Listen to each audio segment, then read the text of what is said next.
Gracias por continuar con nosotros. Inicia el programa Paisano y continúan los largos tiempos de espera para importar vehículos a México. Vamos con Maralí Madrid, quien nos habla de estos temas y se encuentra en vivo. Maralí, muy buenas noches. ¿Qué es lo que recomienda el consulado a los connacionales que planean viajar a México? Gracias, Vanessa. Buenas noches. Con el fin de evitar largas filas y quedarse varados en la frontera, el consulado pide a los paisanos a estar preparados antes de viajar.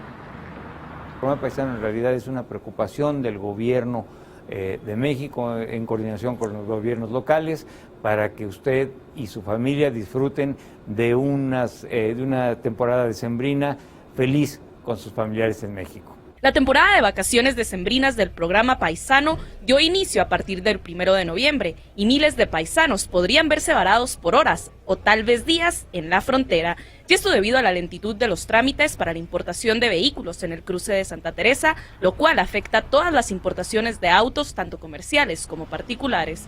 Según informes de importadores, más de 600 vehículos diarios intentan cruzar a México, pero solo se tramitan un promedio de 250, lo cual hace que cada día sean mayores los gastos de quienes quieren cruzar los autos a México, puesto que los importadores solo tienen 3 horas para hacerlo. Es evidente que en la época decembrina y en Semana Santa, que normalmente son las épocas de más afluencia de los connacionales allá a México, pues se saturan las vías, se saturan las colas.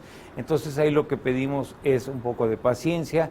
Por eso es que nosotros recalcamos mucho que se preparen desde acá, que lleven los documentos que se piden. Por otra parte, como parte del programa Paisano, la franquicia de mercancías que pueden ingresar al país es de $500, lo cual estará en vigencia a partir del 1 de noviembre hasta el 8 de enero de 2015, mismo periodo del programa. Tengan certeza de cuánto pueden, del valor de las mercancías que ustedes pueden pasar y de esa manera evitarse estas colas tan tardadas que se hacen sí en efecto en ese lugar.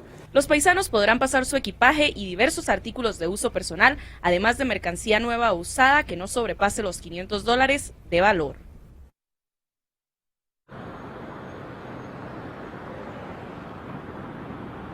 Si usted planea viajar a México en los próximos días y desea obtener más información sobre el programa Paisano, puede visitar la página de internet www.paisano.gov.mx o bien llamar al número de teléfono 1877-210-9469. Hasta aquí mi información desde Denver para Noticias Colorado. Maralí Madrid, vamos de regreso con mis compañeros a los estudios. Muchas gracias, Maralí, por esa valiosa información.